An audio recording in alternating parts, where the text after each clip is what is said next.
And we welcome you back to Atlanta, Big South Media Day. And we have the team that ended up at the end of the year last year on top, the Liberty Flames. I want to introduce our panel here. We have Turner Gill, the head coach in his fourth season, Josh Woodrum, who's the quarterback. And you know, everybody in this league knows how great a player you are, but nobody says your name right. So we're going to hear it right from the horse's mouth. Chima Uzowihe. Uzowihe. We got it now. Chima Uzowihe is here. All of you welcome. And Turner, I know you, and haven't talked to you, that you put that win last year behind you in a hurry. But it has to have been a nice offseason for all the alumni at Liberty, for everybody else, for what this team accomplished last year. Really historic season for the Flames. Well, for the fans, no question about it.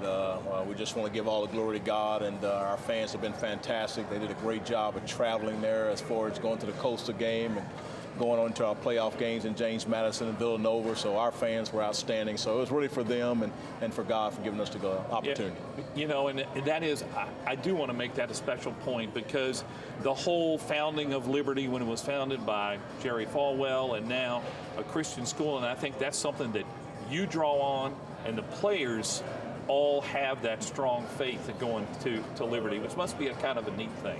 Well, it's special, I guess is the word that we like to use, and we're all about trying to building champions for Christ and do it in the way that God wants us to do it. And our players have demonstrated that greatly, and not just football, really in all of our sports. But we're just glad to have an opportunity to go at it again. And I would think that, Josh, that had to come into play some last year.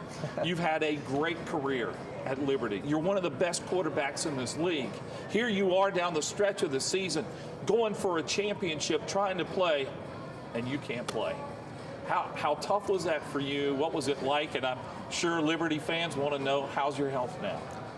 It was tough. I was talking to somebody the other day, and they were asking me, you know, how's everything been going? And you know, one big thing for me is, you know, the fact that I wasn't able to finish the regular season yesterday has really driven me this summer, and it's pushed me, you know, past what I ever thought I could do as far as off season's concerned. You know, I've put in countless hours of, you know, just extra, not just what has been mandatory for the captains and for the strength and conditioning aspect, but with the receivers and everything else. And then as far as being now, you know, I'm good to go. I was good about a month after the season. I just needed some time to heal. Had a knee infection, and just needed some time for it to get gone, basically. And kind of knowing your personality a little bit, I think I know the answer to this, but there was a young backup quarterback, Stefan Mosh, who had to step in, and he performed well. What was your relationship with him when all that was going on? Stefan and I have always had a pretty good relationship since he's been here. One thing that I've really admired about the quarterback room at Liberty is that we've always known our roles. You know, we've never really had it out for each other where I hope this guy gets hurt so I can play. Oh, well, I don't want to just be only playing this amount of time. So it was great for him to be able to step up when I went down, because just like our running back situation last year when Des Rice went down, DJ Abner stepped up. So it's kind of the same situation with me and Stefan. You know, we've been good friends, and he did a great job stepping up. I know we hammered him all week leading up to the Charleston Southern game and to the Coastal game about the playbook and making the offense as simple for him as we could. So it was good. He did a great job, and, you know, got us the win down at Coastal to get us into the playoffs. Chima, for you, everybody's talking about you and already making you a All-American, I guess, you know, all-league, whatever, potential maybe players of the year, whatever it is.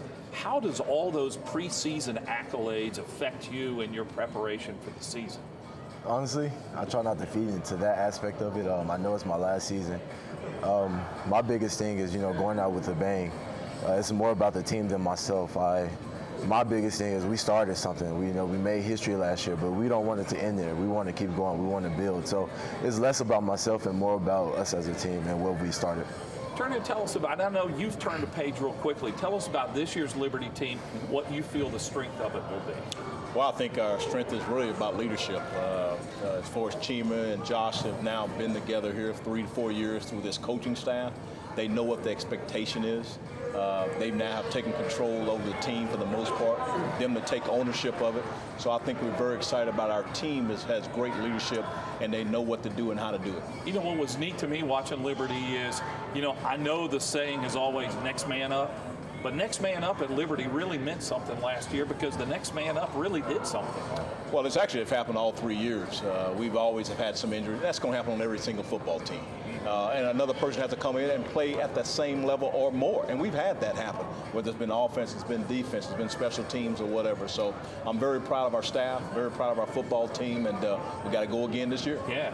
And Chima, I don't think anybody wants me to ask you about that blocked field goal kick. Was that the biggest play of your career? Oh, definitely. Against Coastal Carolina that won the game by 1 point? Oh yeah, I think it was the biggest. It was the biggest play because it allowed us to. It gave us the opportunity, to go further and show the world, show America, show college football that we're not just a Christian school, a small Christian school, that we came to play and we're gonna give you our all. And Josh, that's another point too. Okay, you beat Coastal, you made the playoffs, you made history. Now you got to go do it again. Does that make you even more hungry now that you've had a taste of what it's like to win and make it to the postseason and have a chance to really accomplish something great? Yeah, our goal last year wasn't just to make the postseason, though. I think a lot of guys, really underestimated us, and making the postseason was good enough for last year. And you talk to anybody on the team, Jacob Hagan, Nico Davis, any of those guys from last year, we wanted to win the national championship. That was our goal, and falling short was not what we wanted. Even though we finally made the playoffs and won the Big South, that wasn't the ending goal. So now building on to this year, we're shooting for something even higher, which is eventually a national championship. We won the Big South, made it to the playoffs, and now the next goal is to win the national championship. Attorney, you lost 7 starters off that team last year. Can you give us a name or two that we might not expect, that you expect really to step up and have an outstanding season? Well, I think a little bit on the defensive side of the ball. I'm going to start with a guy who played some last year as far as Irvin DeSources, a defensive end there that will take the place of Toby Onichi. Nick Newman, a guy who has come on very strong. I think he's going to be really an outstanding player, not just on our team, but I think also in our whole football conference. Right. I think Tyron Holloway. I think Justin Guillory. Those are our 2 corners. Wesley Scott, along with those 3 corners. I think we're going to be very, very solid. Those are some names that you can look up to. On offense, Kendall Kuhlman, a name that you haven't heard a whole lot, a tight end, that I think is going to be very, very special. Interesting.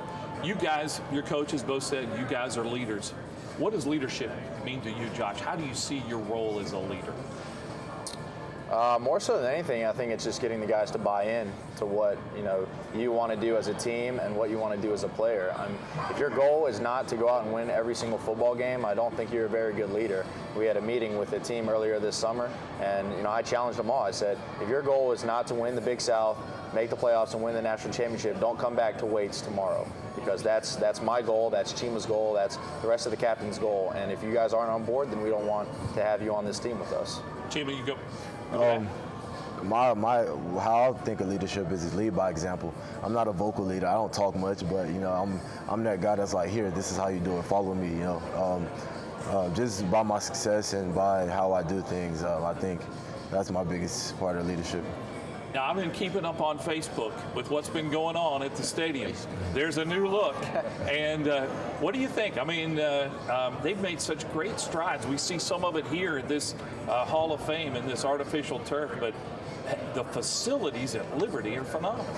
Well, we got to first, to God be the glory. Jerry Jr., Jeff Barber, and all our administrative staff people, we want to say thank you for giving us that opportunity here of a great field. And we're excited about it. It's great for our fans. It's great for our players and all those type of things. So we're ready to play some football. You guys going to like that field? Oh, yeah. Yes. We're real excited about it. All right, I want to talk about the schedule because you talk about this year. The way I see it, you have 3 teams that Liberty's never played before on the schedule, so that's a little extra on the scouting on the staff side there. But interesting schedule. Comment on. I think it's like Southern Illinois, Georgia State, and of course Kennesaw from the league now. Well, we want to play a tough schedule. We want to prepare ourselves, obviously within the conference, but also outside the conference, and playing teams outside of the Big South Conference and representing the Big South Conference very, very well, whether it's FCS team or whether it's FBS schools that we're playing. So we're preparing ourselves for now and also for the future, and we're excited about the opportunity, the teams that we're playing, and we're ready to play anybody. One quick final question. The rivalry has developed with Coastal Carolina. You guys know that. Each of you have won 7 championships. I think you're 6-6 time you play. You won by 1 point. You feel that rivalry, don't you guys? Oh, yeah, definitely. I mean, we call it the Coastal Week. So, you know, whenever we play Coastal, we're excited and practice is always amped up. We're glad that we get the opportunity to play them, you know, the last game of the season. That's kind of what it's been around the league lately is, you know, it's us and Coastal usually ends up being the tiebreaker for the conference. So we're glad that we have the opportunity to, you know, display our football team and, you know, display our conference and have a great game. Guys, appreciate what all of you stand for. I hope you have a great season this year. Thanks for being with us here in Atlanta. Thank you. Thank you. Those are the Liberty Flames getting ready for the season ahead. We'll have more of Big South Media Day from here at the College Football Hall of Fame in just a moment.